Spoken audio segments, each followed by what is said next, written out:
El 1 de mayo de 1933, en la Plaza Roja de Moscú, tuvo lugar una escena que cambió la historia del diseño de blindados japoneses por muchos años. Entre la multitud de diplomáticos y agregados militares se encontraba el teniente coronel japonés Koga, quien en cierto momento sintió que el corazón se le subía a la garganta. Por la plaza empedrada, justo ante sus ojos, pasó a una velocidad increíble un tanque soviético, como nunca antes había visto. La máquina se movía tan rápido que Koga apenas tuvo tiempo de distinguir su silueta antes de que desapareciera tras la esquina. El oficial japonés, ignorando la manifestación de trabajadores que comenzaba, huyó literalmente de las gradas y corrió directamente a la embajada para enviar un despacho cifrado urgente a Tokio. En su informe apareció una advertencia alarmante sobre un nuevo tanque superrápido soviético, que podría cambiar completamente el equilibrio de fuerzas en el lejano oriente. En Tokio, la noticia provocó un verdadero pánico en las filas de los planificadores militares. El imperio japonés estaba justamente expandiendo su influencia en Manchuria, y la perspectiva de un enfrentamiento con la nueva arma blindada soviética era inaceptable. Ya en julio del mismo año, el consorcio Mitsubishi recibió un pedido urgente para desarrollar un tanque rápido que debía alcanzar una velocidad superior a los 40 kilómetros por hora. Los ingenieros japoneses se enfrentaron a un gran desafío, ya que debían crear una máquina que igualara al arma soviética y, al mismo tiempo, se ajustara al presupuesto limitado y a las capacidades de producción de la industria japonesa. Después de 11 meses de intenso trabajo, Mitsubishi presentó el primer prototipo. La máquina alcanzó en las pruebas una velocidad de 43 kilómetros por hora, lo que parecía un éxito. Sin embargo, la alegría de los constructores se apagó rápidamente cuando el prototipo subió a la báscula. El tanque pesaba 7,5 toneladas, es decir, media tonelada más de lo previsto en la especificación. Los militares exigieron categóricamente una reducción de la masa, porque cada kilogramo adicional significaba un peor rendimiento y un mayor consumo de combustible. Comenzó una lucha desesperada por cada gramo.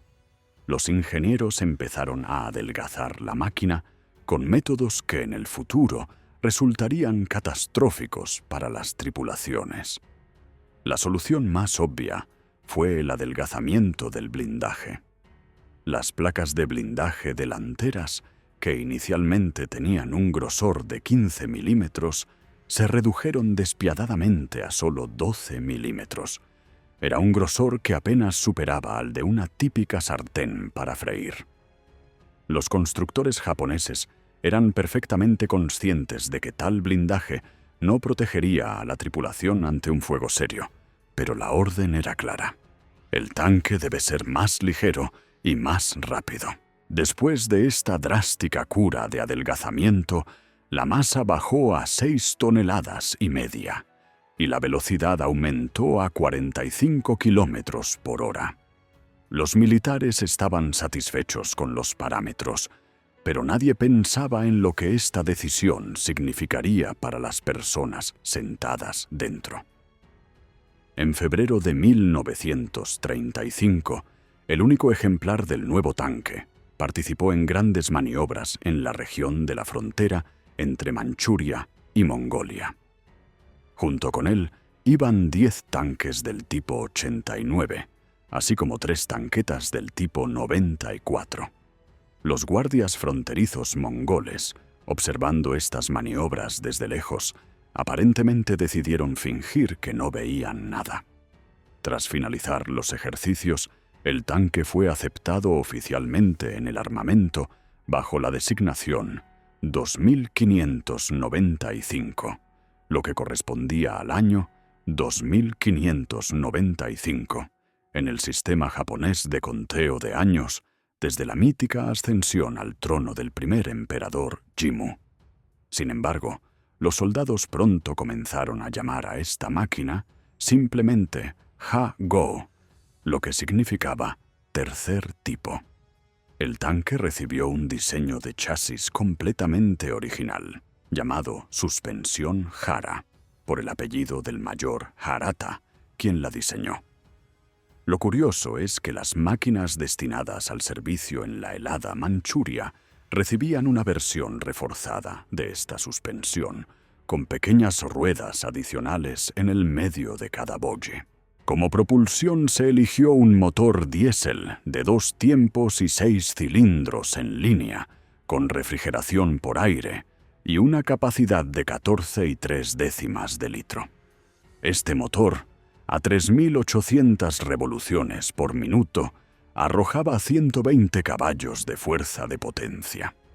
El motor se colocó en el costado derecho, desde donde un largo eje de transmisión se extendía hasta la caja de cambios situada en la parte delantera. Aquí comenzaba la verdadera diversión con el diseño. Aunque el motor estaba en el lado derecho, la caja de cambios se encontraba en el centro, a la izquierda del conductor, que estaba sentado junto al costado derecho. La conexión se realizaba mediante una complicada unión de ejes, que parecía una improvisación desesperada. En el costado izquierdo, junto a la caja de cambios, se sentaba el artillero mecánico, que no solo operaba la ametralladora, sino que también debía dar servicio al motor. El conductor, a su vez, era solo conductor, sin ninguna obligación mecánica, lo cual era una solución bastante atípica. La ametralladora con la que disparaba el mecánico era una versión para tanque de la ametralladora tipo 11, desarrollada en el 11º año del reinado del emperador Taisho por el general Kirihiro Nambu. Esta ametralladora tenía un sistema de alimentación de munición absolutamente único. Se podría decir que loco. No usaba cintas ni cargadores, sino que se cargaba con 6 peines de fusil de la carabina Arisaka. Estos peines se introducían en una tolva especial, ubicada en el lado izquierdo de la cámara del cerrojo. El cañón que sobresalía hacia el exterior estaba protegido por una cubierta metálica que debía prevenir daños, aunque en la práctica a menudo estorbaba más de lo que ayudaba. Además de la ametralladora en el casco, el tanque Ha-Go poseía otra ametralladora en la torreta, pero no estaba acoplada con el cañón principal de 37 milímetros. En su lugar, se colocó en un ángulo de 135 grados con respecto al eje del cañón. Es más, el propio cañón no tenía un eje fijo, ya que se podía mover horizontalmente en un rango de 10 grados sin girar la torreta. Para este propósito, no se utilizaban mecanismos. El apuntador debía mover el cañón a la izquierda, a la derecha, arriba y abajo con pura fuerza muscular, apoyándose en una hombrera. Uno se puede imaginar cómo era apuntar mientras se conducía por terreno irregular, cuando el tanque saltaba en los baches y el apuntador intentaba desesperadamente mantener el cañón dirigido al objetivo. El cañón utilizado en el Ha-Go era una versión de torreta del cañón antitanque de infantería de 37 milímetros. Al convertirlo a la versión para tanque, se tuvo que acortar el cañón de 46 1/10 a 37 6/10 de calibres. Un proyectil que pesaba 680 gramos salía de tal cañón a una velocidad de 575 metros por segundo. Esta energía cinética bastaba para perforar un blindaje de 35 milímetros a una distancia de 300 metros, lo que sonaba bastante bien sobre el papel. Todo esto junto conformaba un tanque que debía ser la respuesta japonesa a las rápidas máquinas blindadas soviéticas. Sin embargo, nadie se daba cuenta entonces de que acababa de nacer uno de los diseños blindados más fallidos de la historia. El blindaje de 12 milímetros pronto mostraría su verdadero valor en combate, y los tanquistas japoneses comprobarían en su propia piel lo que significa luchar en una lata que protege peor que una simple chapa de acero de estufa. Agosto de 1937 trajo a los tanquistas japoneses en los Hago un verdadero infierno cerca de Shanghái. El ejército chino preparó la defensa de la ciudad con una determinación inesperada, y en la composición de sus fuerzas blindadas se encontraban 3 batallones de tanques. El primer batallón disponía de 29 tanquetas británicas Vickers Carden Lloyd, con una sola ametralladora y blindaje frontal de 9 milímetros, así como 3 tanques de 6 toneladas Vickers. El segundo batallón poseía 17 tanques Vickers Mark, sobre cuya base se crearon el 7TP polaco y el T-26 soviético, más otras 17 tanquetas y 4 tanquetas francesas Renault ZB. El tercer batallón tenía en su inventario 15 tanques alemanes Panzerkampfwagen I, 20 tanquetas italianas Carro Veloce 33, 18 vehículos blindados de ruedas y 12 vehículos con cañones. Los comandantes japoneses esperaban un paso fácil a través de las posiciones chinas. Los Hago simplemente debían rodar sobre las líneas de defensa como una apisonadora de acero, rompiendo la resistencia antes de que el soldado chino tuviera tiempo de reaccionar. El primer día de la batalla, todo salió según el plan durante las primeras 2 horas. La columna de Hago avanzó y la infantería china comenzó a retirarse. De repente, de una calle lateral salieron rodando 4 Vickers Mark británicos del segundo batallón. Aunque solo tenían un blindaje frontal de 13 milímetros, sus ametralladoras comenzaron a disparar metódicamente contra las máquinas japonesas. Los tanquistas japoneses descubrieron con horror que los proyectiles rebotaban en su propio blindaje con un estruendo ensordecedor, y que del lado interior comenzaban a desprenderse pequeños trozos de metal. Uno de los conductores japoneses, el soldado Raso Tanaka, de 20 años, sintió de repente un dolor agudo en la mejilla. Se tocó la cara y vio sangre en la mano. Un pequeño fragmento de metal desprendido del lado interior del blindaje tras el impacto de una bala de fusil le había cortado la piel como una navaja. En ese mismo momento, el apuntador en su tanque, el cabo Yoshida, gritó de dolor. Un fragmento de plomo de la bala, que penetró a través de la ranura de observación, le hirió en el hombro. Yoshida intentaba seguir apuntando con el cañón de 37 milímetros, pero la sangre le inundaba los ojos y el dolor era insoportable. Tanaka, en pánico, aceleró y el Hago salió disparado hacia adelante, alejándose de los Vickers que lo disparaban. Detrás de él, otros 2 tanques japoneses ardían, alcanzados por la artillería de campaña china. La verdadera pesadilla comenzó, sin embargo, cuando los Hago entraron en un barrio donde la infantería china había preparado una emboscada. Desde las ventanas de los edificios, detrás de las barricadas, desde los tejados, desde cualquier lugar posible, estalló repentinamente el fuego de cientos de fusiles.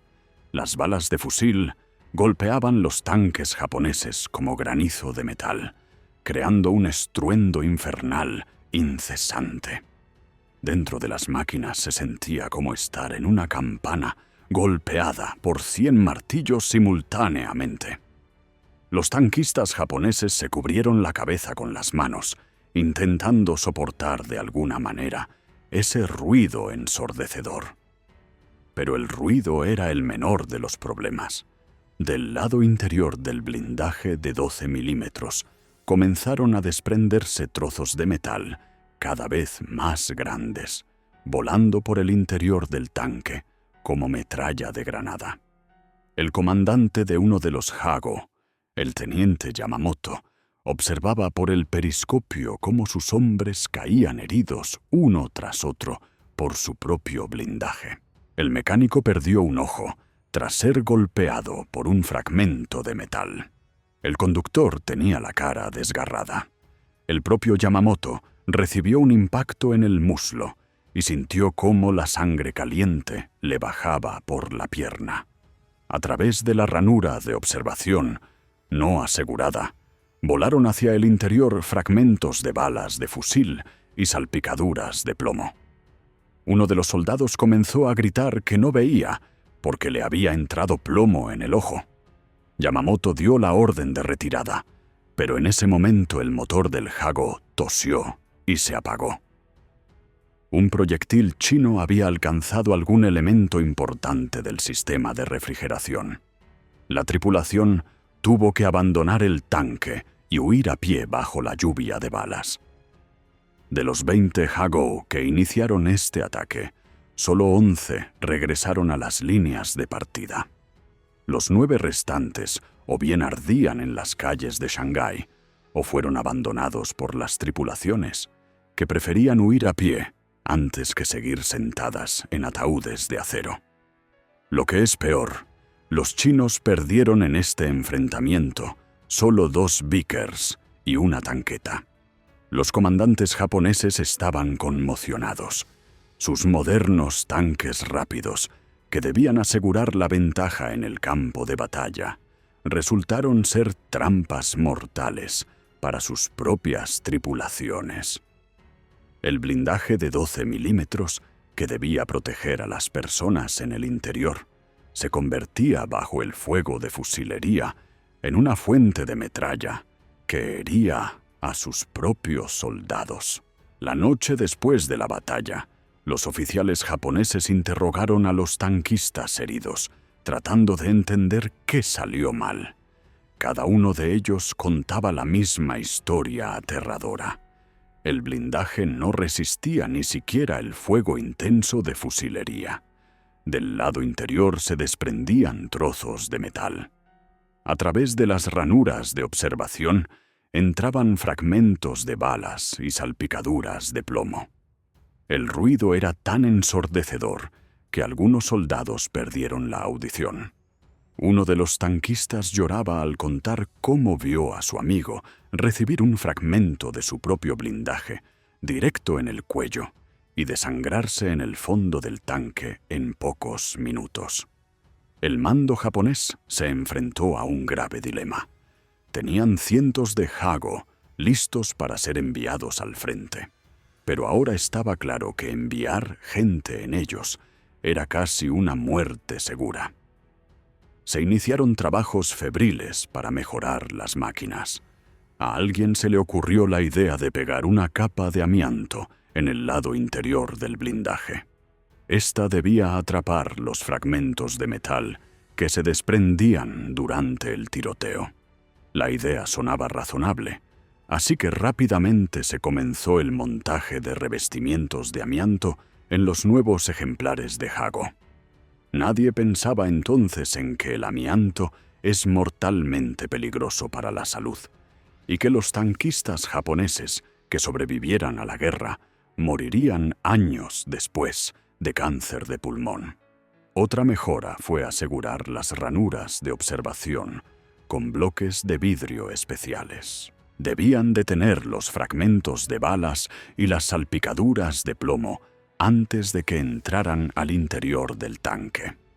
En la práctica, estos bloques de vidrio a menudo se rompían tras el primer impacto fuerte, y sus fragmentos herían a los tanquistas con la misma eficacia que las salpicaduras de plomo. A pesar de ello, los ingenieros japoneses lo consideraron un éxito y comenzaron a montar masivamente bloques de vidrio en los Hago. La batalla de Nankín en diciembre del mismo año trajo otra decepción. El tercer batallón blindado chino con Panzer I alemanes y tanquetas italianas intentaba defender los suburbios de la ciudad. Los Hago se lanzaron al ataque apoyados por tanques más pesados del tipo 89. Durante las primeras horas de combate, todo iba bien. Las tanquetas chinas no representaban una amenaza seria, y su blindaje de 9 milímetros se rompía como una cáscara tras el impacto de los cañones de 37 milímetros japoneses. Sin embargo, cuando los Hago se toparon con los Panzer alemanes, la situación volvió a salirse de control. Los tanques alemanes tenían un blindaje frontal de 13 milímetros, solo 1 milímetro más grueso que los Hago, pero sus tripulaciones estaban mucho mejor entrenadas. Los instructores alemanes, que entrenaron a los tanquistas chinos, les enseñaron una regla básica: dispara primero y dispara con precisión. Los chinos en los Panzer abrieron fuego desde una distancia de 600 metros antes de que los Hago lograran acercarse al alcance efectivo de sus cañones. Los primeros 3 tanques japoneses estallaron en llamas en 1 minuto. Los tanquistas japoneses, en pánico, comenzaron a disparar caóticamente, pero sus proyectiles no tenían suficiente energía para perforar el blindaje a tal distancia. El capitán Suzuki, al mando de la compañía de Hago, gritó por radio la orden de retirada. Su propio tanque acababa de recibir un impacto que dañó la oruga. La máquina se detuvo en el lugar, girando en círculos. Suzuki intentó salir por la escotilla, pero en ese momento otro proyectil chino golpeó la torreta. Suzuki sintió cómo algo caliente y húmedo le bajaba por la espalda. Giró la cabeza y vio que su apuntador ya no tenía la mitad de la cara. El capitán finalmente salió al exterior y comenzó a correr hacia las líneas japonesas, dejando atrás el Hago en llamas. Tras la caída de Nankín, el mando japonés decidió sacar conclusiones.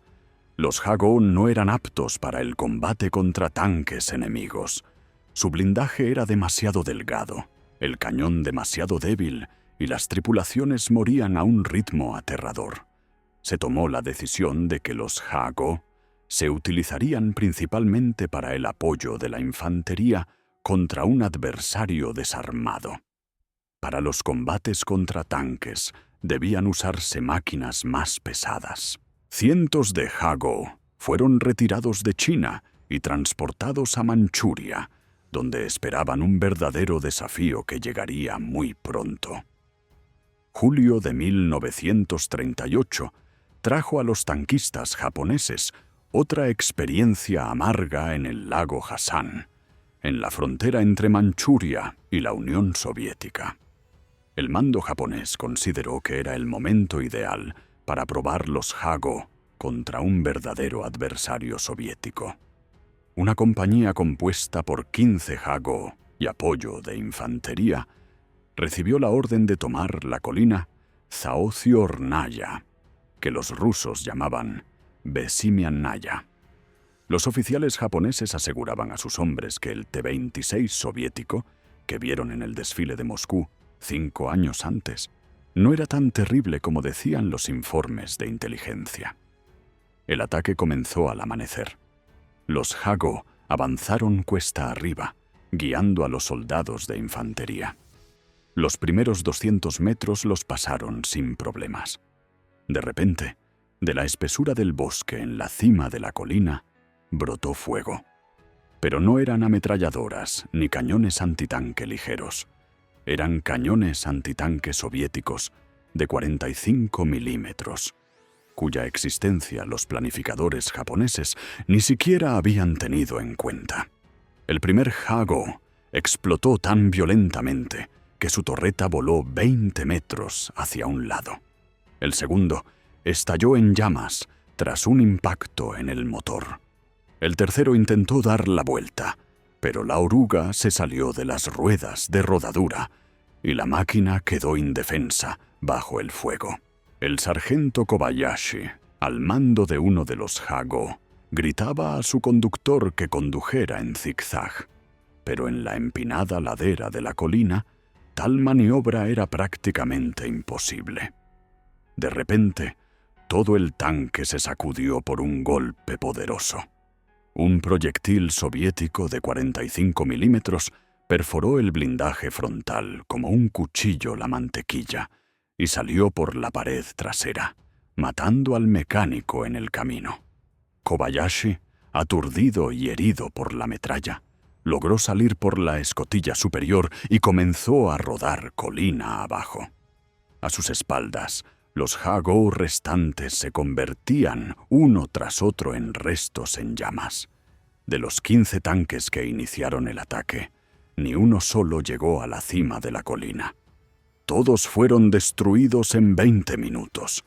La infantería japonesa sin apoyo blindado fue masacrada por el fuego de las ametralladoras soviéticas. El mando japonés anunció que fue un error de los planificadores, que no tomaron en cuenta el terreno difícil y no reconocieron las posiciones de artillería soviéticas. Nadie quería admitir en voz alta la verdad obvia.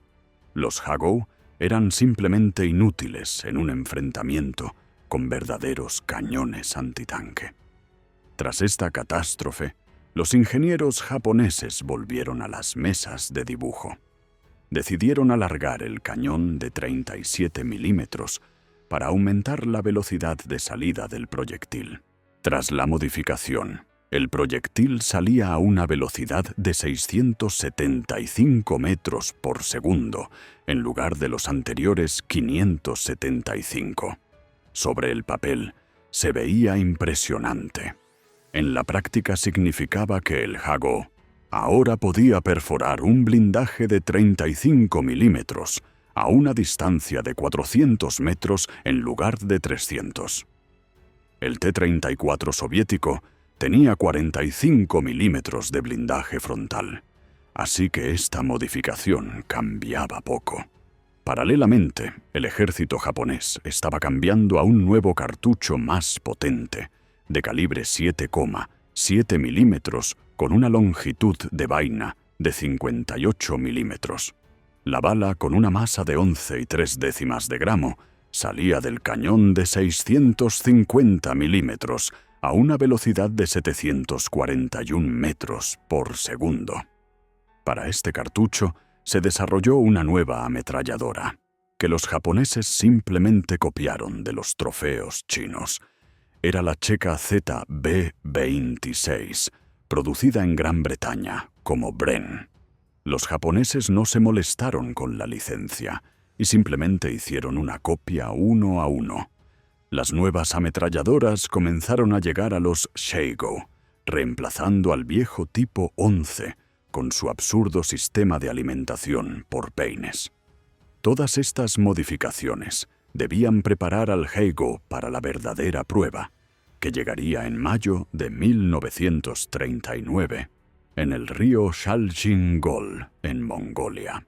El mando japonés planeaba una gran ofensiva que debía resolver de una vez por todas la cuestión de las fronteras entre Manchuria y Mongolia. Cientos de Ha-Go estaban en las bases, preparándose para la batalla. Sus tripulaciones pasaban por un entrenamiento intensivo. Todos sabían que se avecinaba algo grande. Sin embargo, nadie esperaba en qué gran masacre terminaría eso. Mayo de 1939, en el río Shaljin-Gol, se convirtió para los tanquistas japoneses en el día más negro de la historia. El mando japonés reunió 87 Ha-Go y 35 tanques más pesados del tipo 89 para la gran ofensiva contra las fuerzas soviético-mongolas. El plan suponía una rápida penetración a través de la estepa mongola y la destrucción del enemigo antes de que éste lograra traer refuerzos.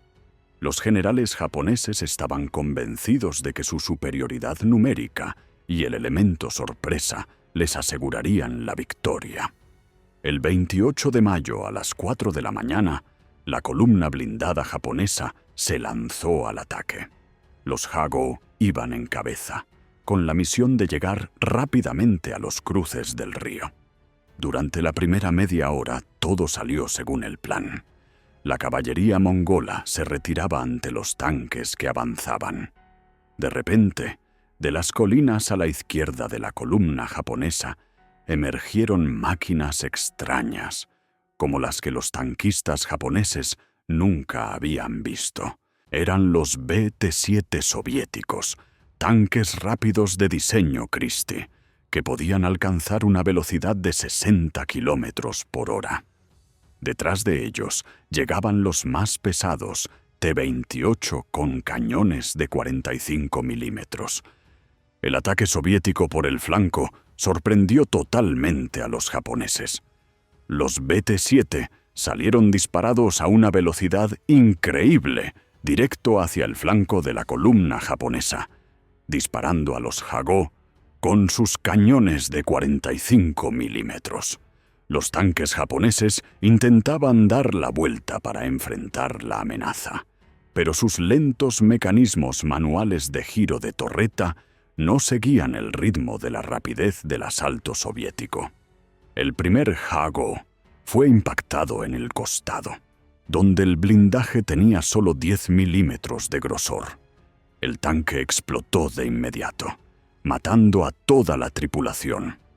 Otros 3 Hagō estallaron en llamas en los siguientes 2 minutos. El teniente Nakamura, al mando de un pelotón de 5 Hagō, intentaba organizar la defensa. Gritó por radio la orden de formar una línea de tanques de frente al enemigo. Pero antes de que sus hombres lograran ejecutar la maniobra, un T-28 soviético se detuvo en una loma a 800 metros de ellos y tranquila, metódicamente, comenzó a destruir las máquinas japonesas una tras otra. Nakamura vio por el periscopio cómo un proyectil volaba por el aire e impactaba en el Hagō de su segundo al mando. La torreta se separó del casco y voló hacia arriba como un juguete. Nakamura gritó al conductor que fuera hacia adelante a toda velocidad. Quizás si se acercaban a 300 metros, lograran hacer algo. El Hagō de Nakamura salió disparado hacia adelante, saltando en las irregularidades de la estepa. El apuntador intentaba apuntar con el cañón de 37 milímetros, pero con tal conducción era imposible. De repente, otro proyectil soviético golpeó el costado derecho del tanque. Nakamura sintió un dolor terrible en la pierna y vio que el mecánico yacía inmóvil con un gran agujero en el pecho. El motor comenzó a humear. El conductor gritaba que perdía el control. Nakamura dio la orden de abandonar el tanque.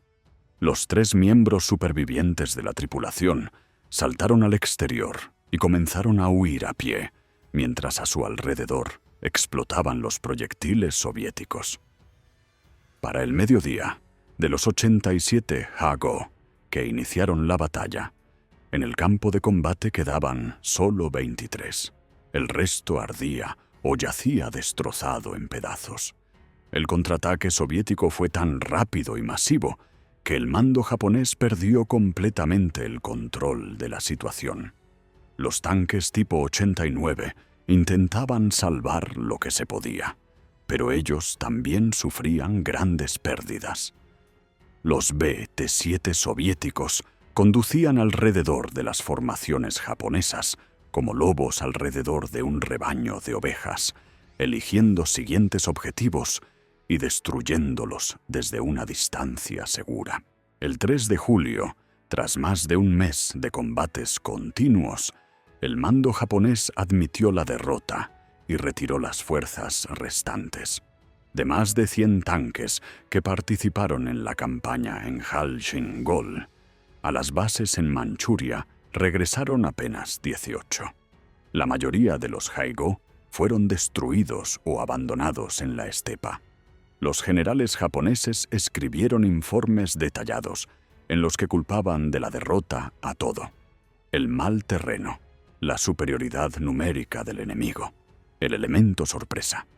Solo de una cosa no querían escribir: que los Hagō eran trampas mortalmente peligrosas que enviaban a sus tripulantes a una muerte segura contra cualquier adversario serio.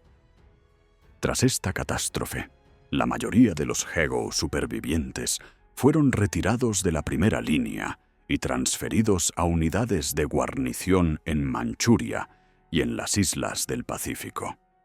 Allí debían esperar tranquilamente hasta el final de la guerra, utilizados principalmente para patrullar e intimidar a la población local. Ya nadie planeaba usarlos contra tanques verdaderos. El blindaje de 12 milímetros, que debía ser suficiente para incursiones rápidas, resultó ser una ilusión mortal de seguridad.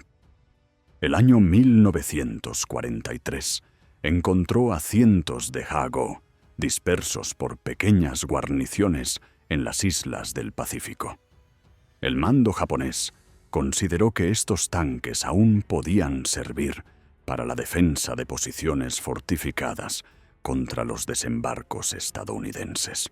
En la isla de Tarawa estaban estacionados 14 Hago, enterrados hasta las torretas en la tierra, debiendo cumplir el papel de búnkeres de fuego inmóviles.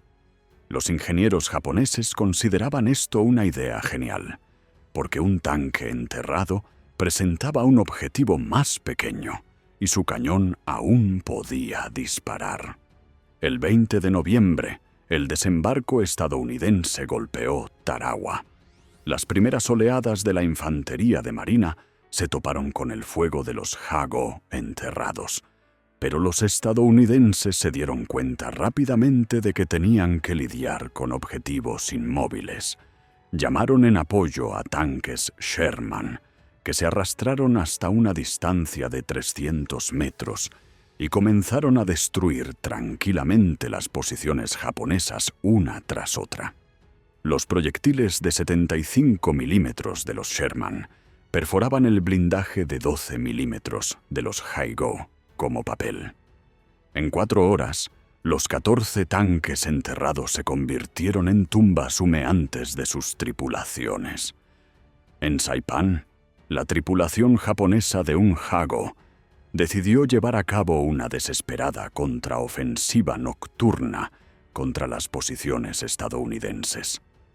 El cabo Sato conducía su tanque por la selva, esperando sorprender al enemigo. De repente, en la oscuridad, apareció un Sherman estadounidense. Sato no tenía oportunidad de escapar. Disparó con su cañón de 37 milímetros, pero el proyectil rebotó en el grueso blindaje del Sherman sin causar ningún daño. La respuesta llegó de inmediato. El Sherman disparó una vez y el Hago explotó. Sato logró salir a rastras de los restos en llamas con graves quemaduras. Fue el único superviviente de su tripulación de 4 personas. Para finales del año 1944, prácticamente todos los Haigo estacionados en las islas del Pacífico fueron destruidos por los estadounidenses. Los que quedaron en Manchuria llegaron hasta agosto del año 45, cuando la Unión Soviética declaró la guerra a Japón. El ataque blindado soviético fue tan rápido y masivo que las unidades japonesas no tuvieron tiempo para organizar la defensa. Una compañía de Hago, estacionada cerca de Mukden, intentó detener a los T-34 soviéticos que se acercaban, pero fue literalmente aplastada en media hora. Los tanquistas soviéticos ni siquiera se detenían, simplemente pasaban sobre las posiciones japonesas, aplastando los Hago bajo sus orugas. Tras la capitulación de Japón, los ejemplares restantes de Hago fueron confiscados por los aliados o desmantelados para chatarra. Algunos cayeron en manos de los comunistas chinos, que intentaron usarlos durante la guerra civil, pero rápidamente se dieron cuenta de que estas máquinas no servían para nada. Los últimos Haigo dejaron de rodar en algún momento a finales de los años 40 terminando su lamentable carrera como basureros en bases militares chinas provinciales.